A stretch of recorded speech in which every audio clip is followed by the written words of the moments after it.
rolling? All right, folks, we are here with Anthony Corder from Tora Tora. Thanks, Anthony, for joining us, man. I appreciate it. Yeah, happy to be on here, man. I'm getting excited. Headed up to see you guys next month. Yeah, there's such a buzz about the show, man. I've never imagined there was that many Tora Tora fans and TNT fans in Coshocton. That's awesome. Well, I'm excited for everybody that's coming. Tony's voice is amazing. We've done quite a few shows together, and his set is so fun. I mean, I'm excited for y'all to see it. He's unbelievable. And Charlie Bonnet the third, we just saw each other here in Nashville and did a show for the Josie Awards. Just a few weeks ago, and his set was awesome. I got to catch his show. We were there together at a pre-party they did here in town, and um, he's just a great guy. He He's really is such awesome. a great guy, man. He's Yeah, I so mean, it's just easy like to talk to. He's just always upbeat, always smiling. Yeah, yeah. And so Tony, excuse me, Tony has a guitar player with him, Jason Hagen. That's incredible. The arrangements they do on the TNT stuff is going to blow your mind. It's just very cool. I'm so excited for everybody that's watching or listening. um the songs that you do that you're familiar with, the acoustic arrangements are just amazing. The guitar players, he's off the charts. And of course, Ben Hands is the percussionist that will be there with us, and he's great, man. He brings a djembe and a cajon, and he's got like a little mini kit that he's got set up that way. But I think that's my favorite part of doing these shows, is getting to see all these guys stripped down. I've been doing this for a couple of years, I guess. Ben and I, gosh, I can't remember, probably right after COVID was opening up. He and I knew each other here in Nashville. We were actually teaching together at the SAE Institute, entertainment business, emerging professionals. And he had been doing some percussion and stuff with Kip Winger, and we kind of had a couple of conversations, and then kind of COVID kind of had everything shut down. And when it started opening back up, he said, "Hey, would you want to sneak off and do a show in North Carolina?" And we were dying to see somebody. Everybody kind Right. of been isolated and everything. And I said, "Man, I'll go." He said it was on a patio, and it was a venue that he had played before. And he said, everybody will be spread out, so it's not like everybody's on top of each other. But he said we could go and just jam. And we had never done a show or anything played together at all. But it was maybe a 5 hour drive for us, 5 or 6 hour. And so just to get out of the house, get on the road for a minute, you remember how that felt, just to get Right, out and right. knock around for a second. And so we went and did that. And it was just fun. We just kind of clicked. He's a really great percussionist. He's written a couple of music books on percussion, and he's just a great guy. He's super talented. He's out on the road with Trickster. They've been Right. busy this year, and then he also was doing some shows with Eric Martin. And actually, we did some shows together when we first got together.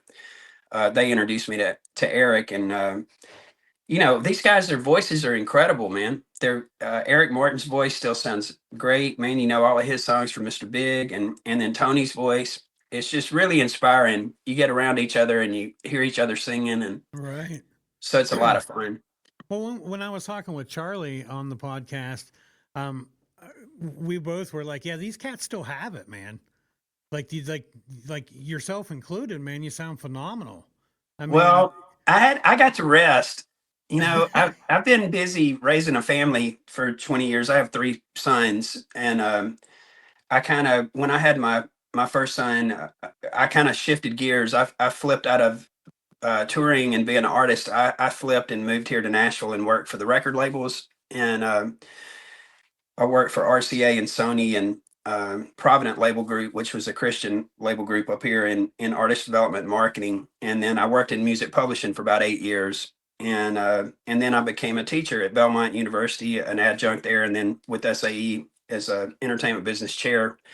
So, I kind of I'm not I haven't been on the road like 20 years straight. We do very sporadic shows with Tora because we all have family and children, right. and we've all kind of been family first, you know, growing up together. It's the same four original guys in Tora Tora that we all went to high school together. And and so we always would make time for, if people had things going on, we just said, hey, you know, we'll pull back and we'll go when we can, and maybe do fly dates or do some festivals together. And we still love it, man. We still enjoy being creative with each other. We're still writing music. And um, you know, this past year we've been a little bit in a suspended pattern. Keith, our guitar player, let out a instrumental record. He's wanted to do that for a long time, and he kind of got his man cave tweaked during COVID. He kind of got his setup going, and he got really super inspired and wrote a lot of music. And so he said, I really want to do this. He has a release out called Remnants of Euphoria is the project, the collection of songs. And he had a song Time Bomb that was like the first song that came out off of it, that's out on YouTube and all that kind of stuff. So you guys should go support Keith. He's very proud of that. He pressed some vinyl and let that stuff out. And our drummer John Patterson has a project that he works in called Fever Tree, and they're all friends of ours. Their lead singer, I've probably known him for 40 years, 35 or 40 years. We used to share jam rooms together, stay out all night together. Probably almost went to jail a couple of times with each other. And he's the Good front man times. for John's band, and he's an incredible writer. Uh, Singer. His voice is still great. His name's Tim Deals. And anyway, John, they're a four piece. They have a guitar and bass. They're a little bit more progressive. Our Tora Tora stuff is pretty straight ahead rock and roll stuff, and they're a little bit more intricate with their arrangements and stuff like that. So he's keeping his chops up that way, and they've actually had that project going for almost 10 years, I think, this year. Um, so he's been busy doing that. And so that's how I've been on the road with the acoustic things. We just said, hey, while everybody's kind of focused on other things, I'm going to go out and do this acoustic show. And it's really fun, man. I was talking about it earlier. The opportunity to do this gives me a chance. When we come in as a band, we normally come in and do our set. And, you know, we're marshals on 10 and do a couple of slow songs, and then we're in and out of town pretty quick um, with the show. But on these acoustic things, I get to talk about the village of people that were kind of behind the scenes with us, which is Right. really fun because it was a lot of people involved behind the scenes that were songwriters and producers, and you know, the people that were kind of making it all happen. And not only just creatively, but some of the studios that we worked at, the people, I get to recognize them. And it may be something to do with my age. You know, I'm kind of in a reflective mode. My children are grown up now. And a couple of years ago, I just looked at my wife and said, I think I'm having my moment. I was like, I don't want to get a convertible car or anything, but I just want to go on the road and see the fans. You know, it had Right. been a while since I'd been out. And excuse me. And I called a couple of my friends that had been on the road. They've never left the road. And I said, hey man, I'm like, you know, a creative person. Just think everything's rainbows and awesome and all that. And I said, I want to go back on the road, but I haven't been super active. You know, can I do it? And they were all super supportive. They said, hey man, if you want to go to work, the work's out there. You know, it'll be a little bit different than doing your big festival shows with Tora, but um, the people are out there. And they said some of the promoters will remember you and say you played on this stage when you were coming up, and then some of them are going to go, I've never heard of you. I don't know if there's going to be 5 people here or 50, but let's give it a shot and jump out and let me see what you're doing. And everybody's been really nice, super receptive. And getting to stack together with the other singers, like I said, that makes it a little bit easier for the venues we're playing. We kind of can see each other's audience and get turned on to some of the people maybe that didn't know about Tora Tora and stuff like that. So, Right. um, but the sets are fun. I I do the singles and stuff like that. Some of the songs arrangements are different, so it's really funny. I'll be playing something and kind of intro in a song, and the people aren't sure what song it is until I start singing, and then I see their face go, "Oh, he's doing Oh, that that's that song." song. Yeah. Yeah. And so that part's been kind of fun. I've kind of messed with some of the arrangements, and I get to do some of our deep dive stuff that I don't do with the band, you know, in every set. So I hear, or I have heard people say that they were really happy that I did some of the songs that I don't normally do, that keeps it fun. And then of course we do some cover songs every once in a while to throw in something, just if depending on what kind of mood you're in or what kind of Right. crowd we're with or whatever, we'll change the setup a little bit. But overall, it's been a lot of fun. I've been probably since about 2021 doing these acoustic things, just here and there. Um, got very busy a couple of years ago, and then this year it's been. At the beginning of the year, I was busy. The summer, I kind of was busy doing some other stuff, and then here at the end of the year, I'm kind of cranking up again for a second.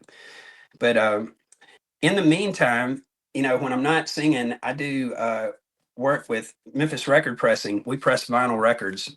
Very So that's cool. been a lot of fun. I've been working with a lot of indie artists and independent labels to help them. A lot of people aren't familiar with it, or they're not educated about how vinyl happens, and that is even an option. Most people are just throwing their stuff out on digital stuff. So Right. for up and coming young bands that are out on the road, a lot of times their guarantees aren't steady and uh, and fixed. So a lot of times they're leaning on their merch table to Right. kind of support them. And vinyl's a good piece of product to have out. People are kind of into that right now, and it's been growing many years in a row. It's had growth. So then the demand for it's out there. So we can help them that way. We do short runs for the smaller artists, and then we can do whatever kind of capacity people need. I mean, it's a huge facility down in Memphis.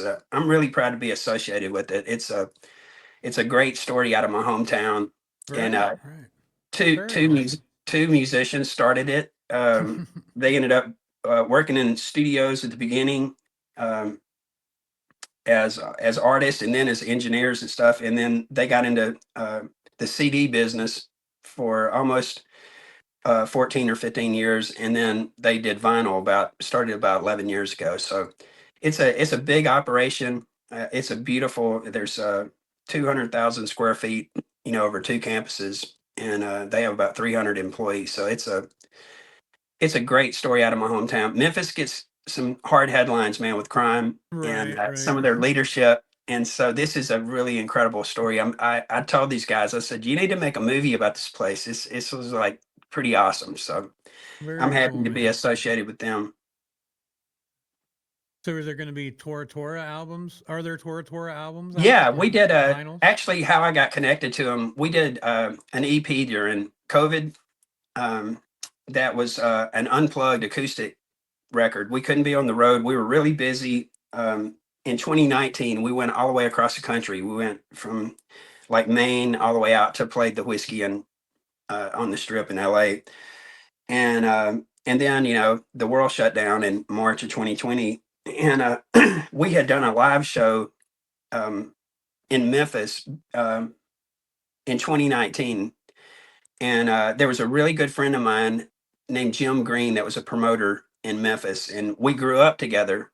I started singing about the same time he started promoting shows, and he was just great guy. He started doing shows down at the college, Ole Miss. It's about 60 miles outside of Memphis, and he was promoting shows, college shows and stuff. And he worked his way up to running two giant amphitheaters, one in Memphis and one in Little Rock, Arkansas. And so he kind of just rode that highway back and forth, doing shows. He was doing everybody, the biggest artists, that were out. And he would call me all the time. He would say, "Hey, I got a really great show coming. Leonard Skinner's coming, and they're doing something for Wounded Warriors. Do you want to jump on and be a part of the show?" Or we got White Snake and or Brett Michaels or whoever it was. He would go, "You want to come and play the amphitheater and do these shows?" So we had a really great friendship as we had kind of grown up.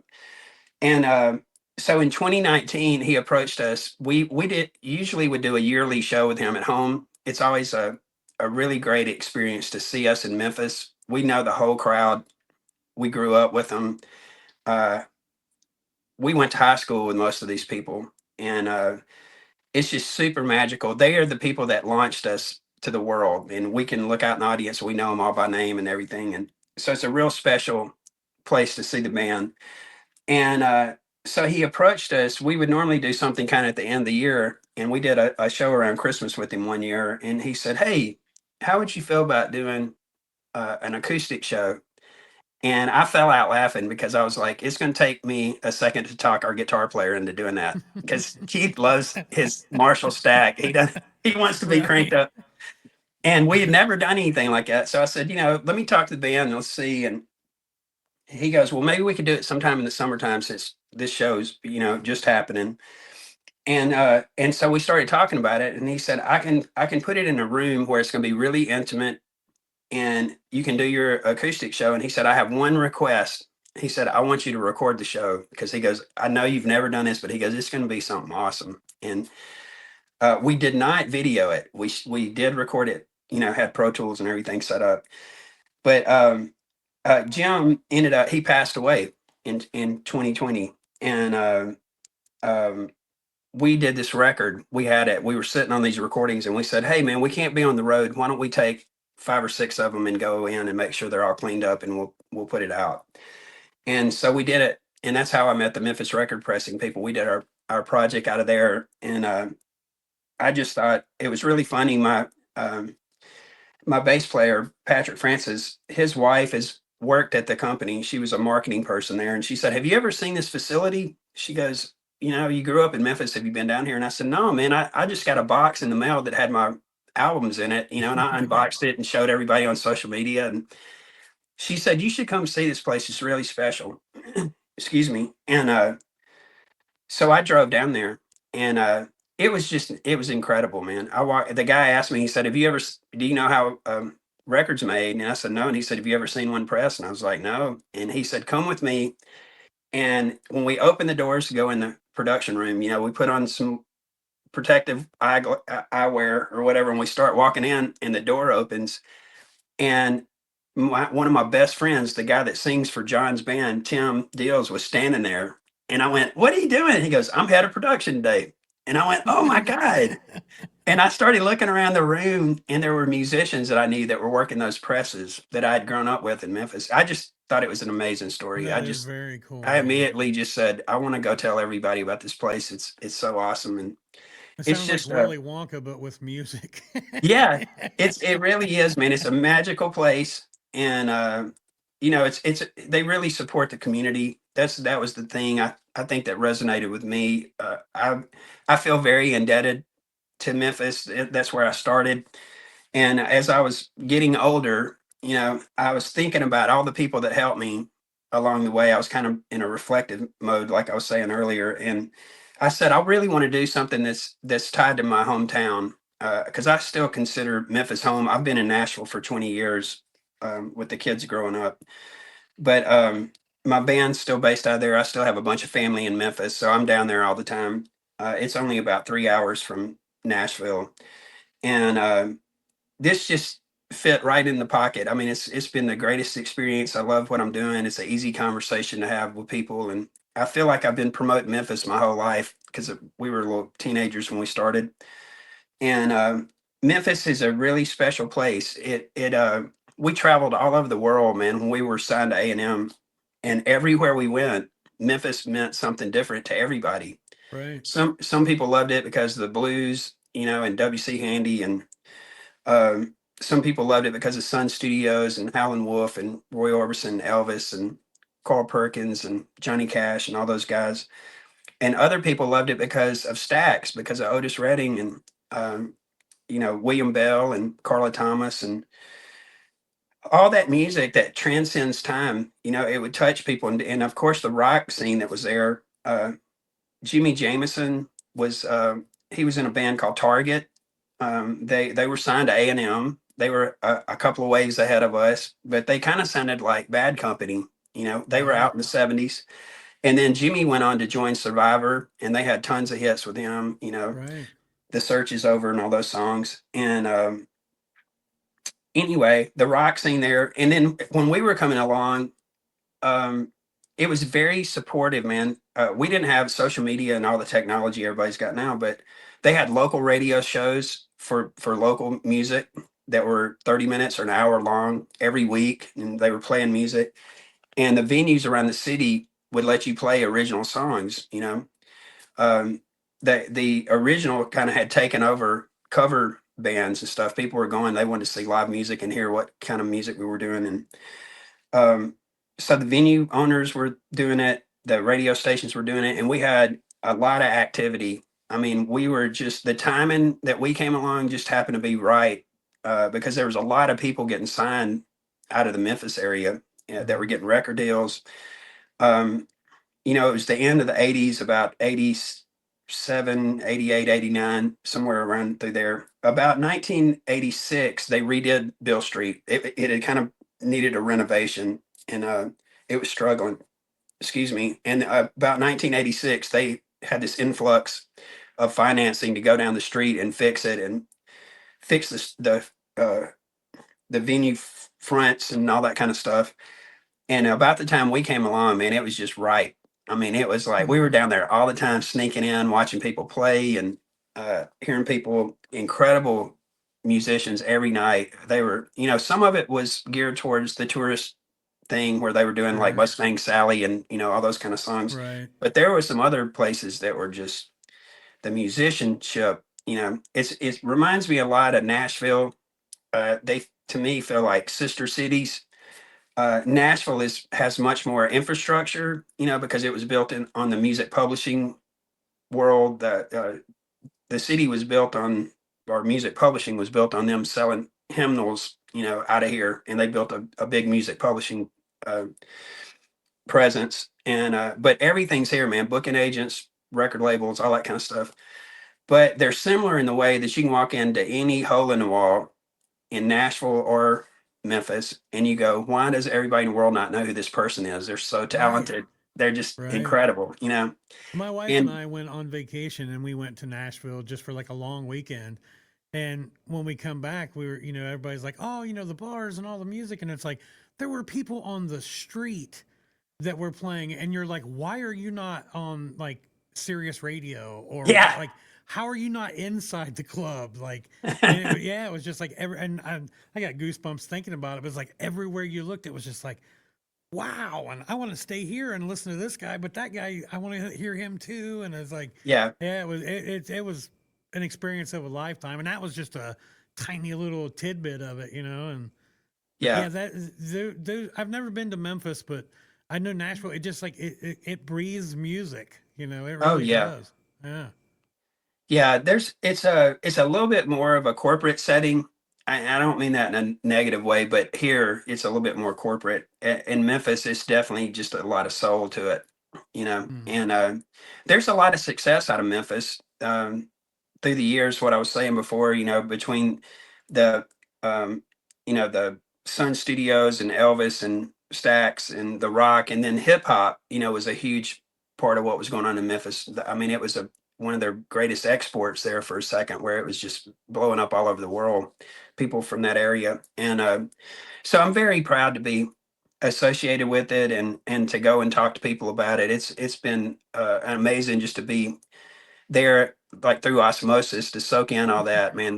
The musical heritage part of it is incredible. And when we came along, we were just little kids. We didn't realize what kind of effect it was. We were a little garage band, and we got signed to a production deal at Ardent Studios.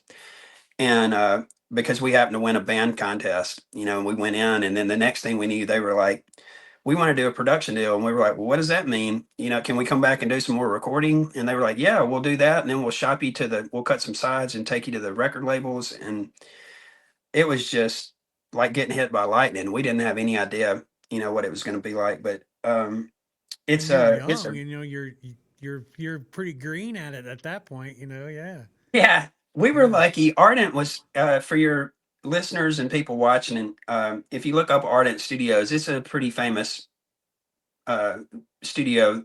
They three guys started it. Um, John King, um, a guy named Fred Smith that went on to start FedEx, and then our mentor was John Fry. He kind of owned the studio when we were there, and he became kind of a father figure to my band. He talked to us about the music industry, and like I said, they had some people signed previously before us, very recently, right before us. So they were kind of already visiting with record labels and stuff. They had a guy named John Kilzer had been signed out of Memphis to Geffen Records, and he was just an incredible singer songwriter, man. I mean, this dude was. Uh, one of the best, man, in the world. He was incredible, super cool guy, super talented. And we kind of came in right behind him, so they already had those relationships, and they were already talking to people, and so we got to go on the kind of the momentum that they had going all of a sudden. And lots of great memories at Ardent, man. We spent 6 years of our life there. If we weren't on the road, we were down there, driving those people crazy and hanging out and just running around the hallways and trying to get into stuff. And so I have a lot of fun memories of that studio, and I talk about that in these acoustic sets that we do.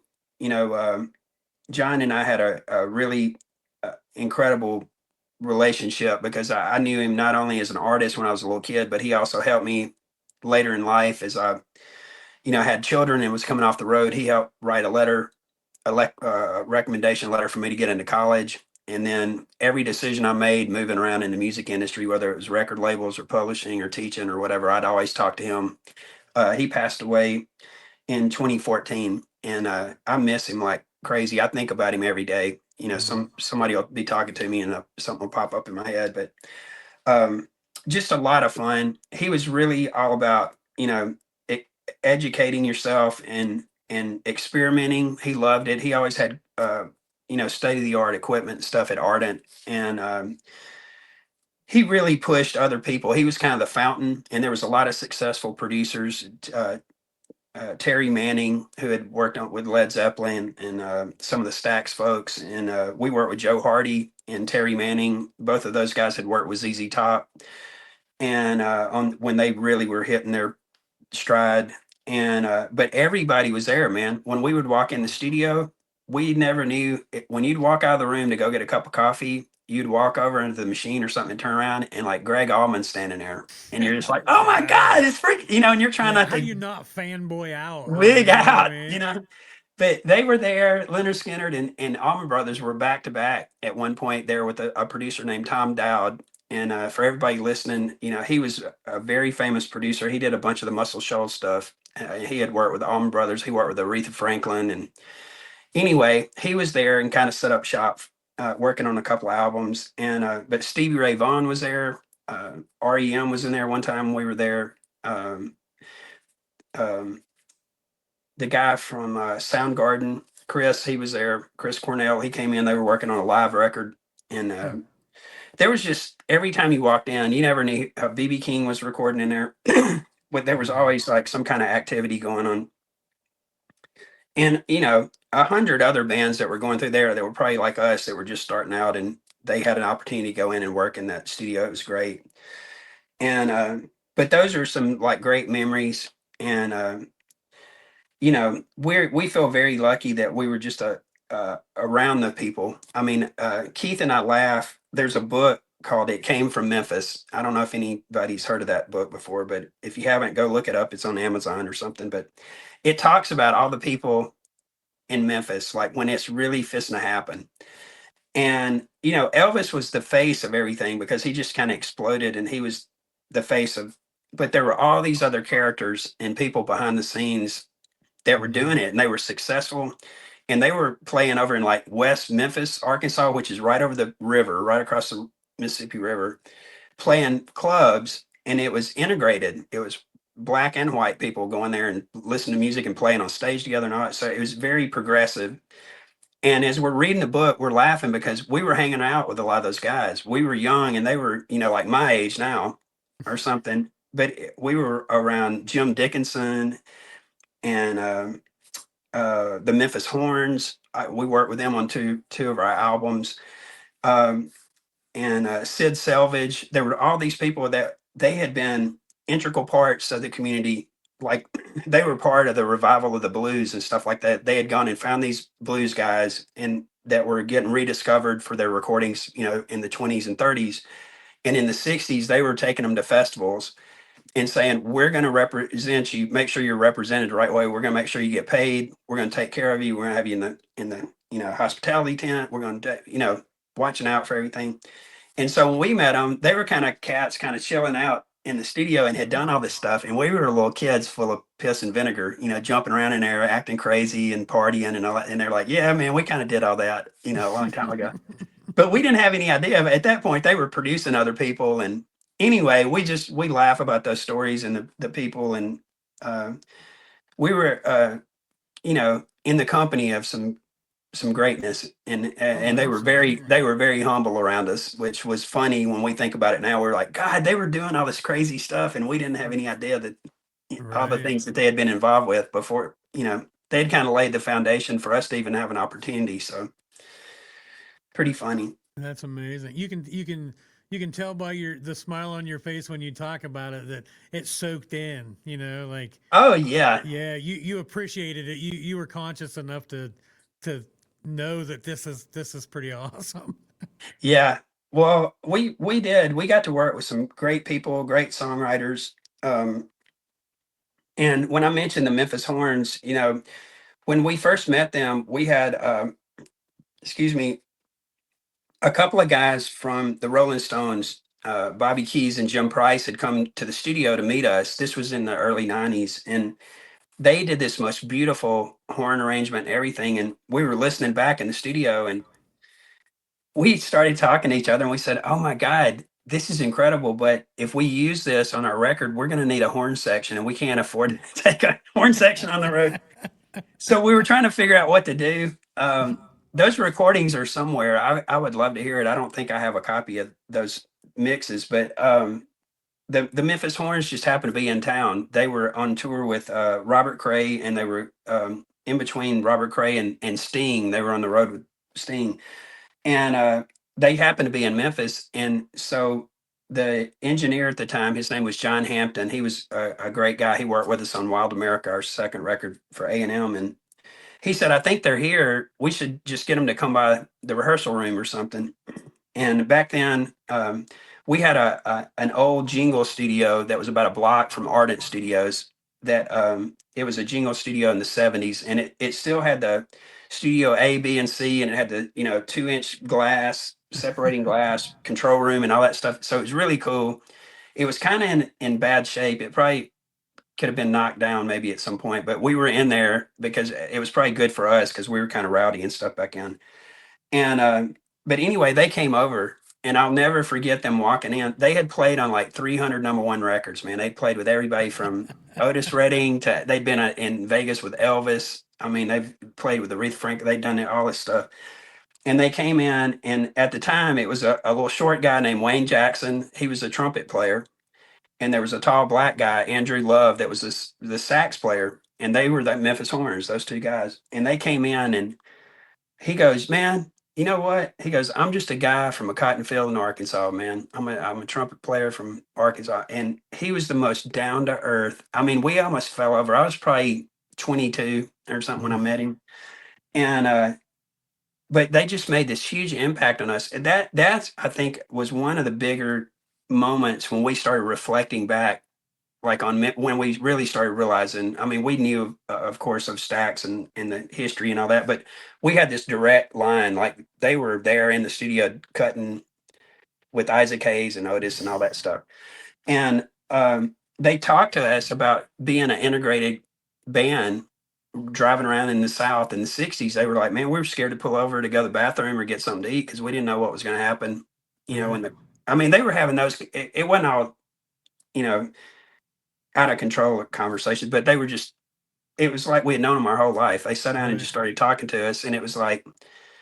And I stayed friends with them until they passed away. I loved them. We had some of the best times together. We got to play their 25th anniversary party at the Pyramid in Memphis, and we were one of the only rock bands there. I mean, I think the guy from Marshall Tucker played his songs. He came, Ty Caldwell. He came and played the electric guitar with them. But we jumped up. We were heavy metal, and we jump up on stage, and there's like a 7-piece horn section behind us. We had a B3 on stage. I mean, we were blowing out, man. It was so fun. And then we played another venue in Memphis. It's a place out in the middle of the Mississippi River. It's called Mud Island, and it was about a 5,000 seat amphitheater. And they came, they returned the favor. They showed up at our show, and they jumped out. They had Hawaiian shirts on, and they jumped up on a stand, and they had their horns and stuff and played. So there was a track called Dead Man's Hand that was on Wild America that they had played on. and they did that one in like a blues song with us. And anyway, we laughed and had some of the best memories with them, and um, it's just a lot of fun, you know. All these gigs and going out and doing these acoustic shows, I get a chance to talk about all those things, and you know, the same stories I'm telling you on here tonight. I'll probably say some of those in the show, but it's just, you know, there's a like little lapses or memories that hit you that you just go, wow, man, this was, you know, some of the highlights that you think Right. about, man, this is when things were really crazy and we were very busy and moving, all the parts were moving quickly. And, but there's those people that just stand out that kind of make an impact on you, you know, that you look back on it and you go, wow, man, that was really crazy that we got tangled up with each other and got to hang out and share some time together. So, Quite the story, man. I can't imagine. Can't imagine being in the same room with Greg Allman. I think I would sing my way out, man. I couldn't help it. we couldn't believe it either. I mean, it was really incredible, and uh, you know, they were as nice as they could be. I mean, we kind of were in the studio recording, and they were in there, so you just kind of bump into them every once in a while. We Right. weren't like hanging out with them all the time, but Right. they seemed nice, and um, lots of good memories. Though we had a lot of fun at Ardent. That was a good place. Well, I think the people that are coming to the show are really looking forward to the story part because people they make a connection with the music first, and then when they get a little bit of insight to how that came about or why this song is this way, then then you feel even more connected to it. Oh yeah, You know, so I think that's what people were. I have a friend of mine. He messaged me and he was like, how did they get him out of Tennessee? Like they never play anywhere close to us." And I was like, "Get your tickets now." You know, yeah, like what are you that's waiting on? right. It's a little bit challenging, you know. Like I said, the four of us all have families, and Right. um, you know, we have to coordinate with each other pretty well. Our bass player still has children that are in, you know, high school and things like that. So we definitely want to be present for things that are important. But we kind of map it out. A lot of the shows we're doing are the things like Monsters of Rock. The Mountain Music Festival is connected to the Monsters of Rock people, and we love Larry and them. They've put together a great community and built a culture around what they're doing. They've been doing it for a long time, and we love being a part of those. We're going to be at the Mountain Music Festival is in August next year, August 21st through the 23rd, and all your favorite bands are going to be there, man. We've seen everybody on these events, the Monsters of Rock cruise and this Mountain Music Festival. And it's a lot of fun for us because, you know, we're all busy and the bands are playing. And this is a chance when we're all at the same place at the same time, so we can kind of catch each other's sets. And Right. we're really good friends with the guys in Dangerous Toys, so we see them at some of these events. Oh, very We had cool. toured with them on our first records, the Tora record and the Dangerous Toys record. I think we came out within a week of each other in like Okay. 1989, and we ended up getting on a tour together with LA Guns. So it was the three of Oh, us, nice. and we've just stayed friends with them. You know, they were from Texas and we were from Tennessee, so we kind of had that Um, southern. Jason Jason McMasters and his band Broken Teeth Oh played yeah, played here in Coshocton, all and right, the band that I was in at the time, we were like, I think we opened the show, then it was American Dog, and then it was Broken Teeth, all and right. I'll never forget, man. I don't take compliments well, whether I deserve them or don't deserve them. But after we got done, I turned around and there's Jason McMasters, and I was just like, "This is literally like the first rock star that's ever seen me play." And he says, "Man, you got really good tone, bud." And All I was just right. like, I was on cloud nine. Like I could have never performed again, and I would have been happy. But yeah, Well, Jason played at one of our local bars, and it was like we were just blown away. Like Jason McMasters is at the local watering hole. You know, oh like yeah. You know, super guy too, super great guy, man. he hadn't changed at all. He's still exactly the same guy, and he's about a big around as a stick. He's tiny. His voice sounds great. Yeah, yeah, amazing. But man, he was a busy guy there. He was filling in for a lot of people. He was doing the Dirty Looks thing, and Yeah, he was yeah. in Accept for a second. And The oh, Dirty there Looks was thing was really super cool. I yeah. actually me and some friends back in the day used to go to the Al Rosa, and we followed Dirty Looks around and Henrik and everybody, and they were just as cool and like, hey, there you are, because we'd been at other shows and Yeah, it was a great experience, man. All great guys, man. they But are. I really liked the Broken Teeth stuff that Jason did was really Yeah, cool. I remember I hadn't seen him in a really long time, and this was has been years back, but they came through Nashville, man, and I just happened to catch it. I don't even remember how I figured out they were there, but I went to the place they were playing in the daytime because I hadn't seen Jason in so long. And I mean, I walked in and he didn't even talk to me. He just goes, outside right now. And we just went and we got in the car and, I got to talk to him and he was like, get ready, man. He goes, this is no ballads. You're going to walk in and we're going to blow your head off for like an hour. That's awesome. And it was great. They were awesome. And, he sounded killer. But anyway, we just think a lot of them. And, but there's a lot of those bands that are on these Monsters of Rock. And, Tesla's always killer. Extreme's doing great now. They got the tour coming up next year. I think that they've announced, and they're going to be together. And lots of great memories. All those guys, we love listening to their music. We're fans too, man. I mean, we love their music. So, but anyway, listen, I just wanted to invite everybody out. We got shows up in Ohio. If we're broadcasting out everywhere, if you're anywhere in the Mid-South area near Memphis, Tennessee, I'm going to be doing a Christmas for the Kids show there on December 7th.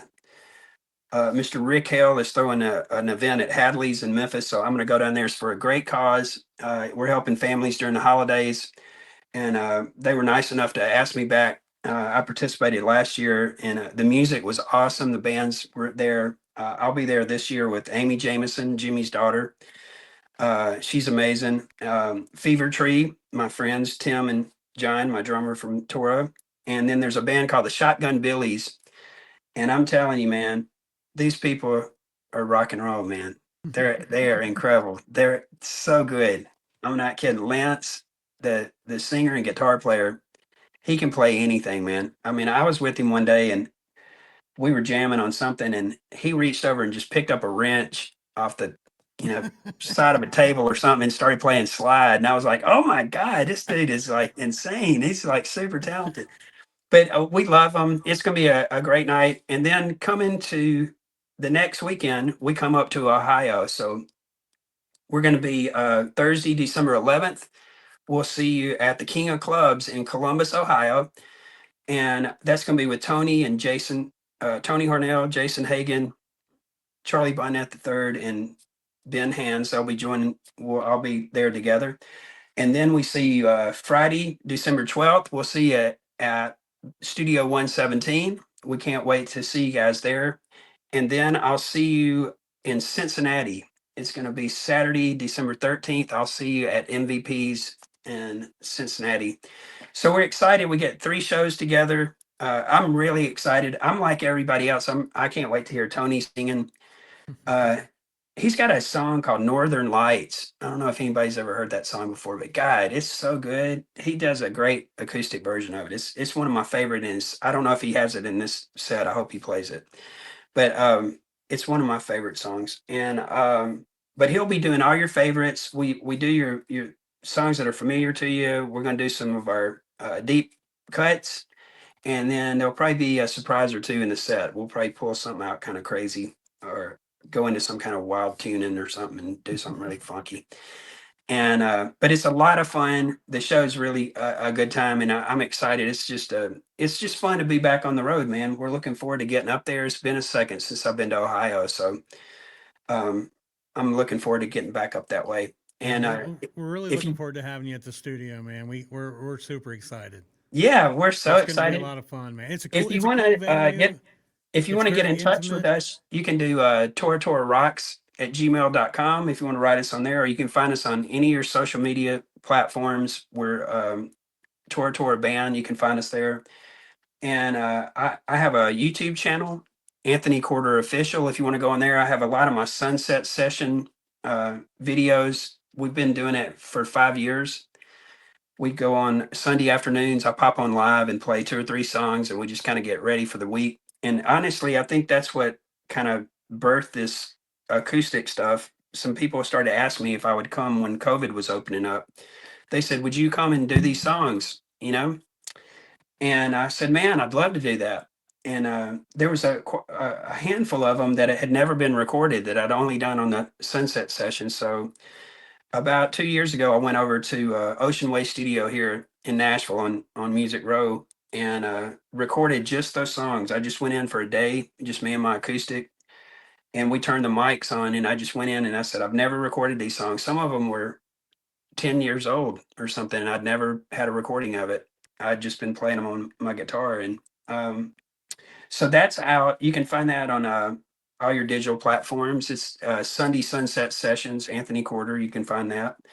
And like I said, at Anthony Corder Official is the YouTube channel for all the videos. So anyway, and of course, Tora's got our YouTube channel. You can go on there and see all of our live footage and all that stuff. And anyway, we're hoping that we're going to see you out on the road in 26. The mountain's already been announced, but hopefully we're going to have some more announcements for earlier in the year after the holiday. We'll keep you guys posted. You can find us on social media for all that. But listen, Well, thank you so much for having me on tonight. This has hey, been thank awesome. you, Anthony. You made my day, man. I was like, I was coming home from over the weekend and walking shoes come on.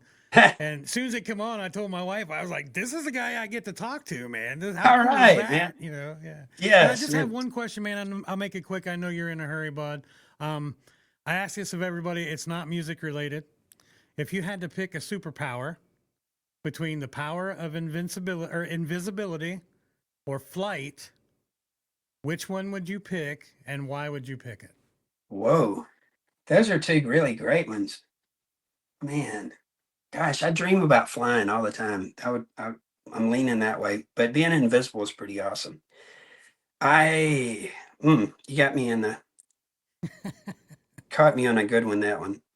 I, I don't know. Performing feels like I'm flying. I think I'm kind of doing that already. I feel that when and you get connected with the audience. Maybe I would do the invisible. And maybe it would just be to, I don't know, see what it feels like. Right. Good answer, Uh, man. Well, Bronson from the Filthy Heathens, he brought up a very good point. He said that if you pick the power of flight, you could fly so high that technically no one could see you, so you would also be invisible. that's a great answer. That, Wow. yeah, yeah. I love that one. Yeah, I second that. That's a really great one. All right, Anthony, thank you so much, man. We appreciate you, bud. Okay, well, listen, I hope y'all have a great holiday, man. Happy Thanksgiving to you guys, and You too. we'll see you in just a couple of weeks. All right, look forward to it, man. Thank you. All right, take care of yourself. Yep, you too. All right, that was Anthony Corder. Can't begin to tell you how stoked I was for this. So, we really don't have a way we end these kind of things, so we just end them. But All thank you, right. Anthony. Thank Holly and Charlie. Holly was kind of my liaison to get a hold of, you and set everything up. So we really, really appreciate her. So Yeah, thank you so much, Holly. Thank y'all, and I hope you have a great rest of your day, man. Y'all take care of yourself. you too. Thank you.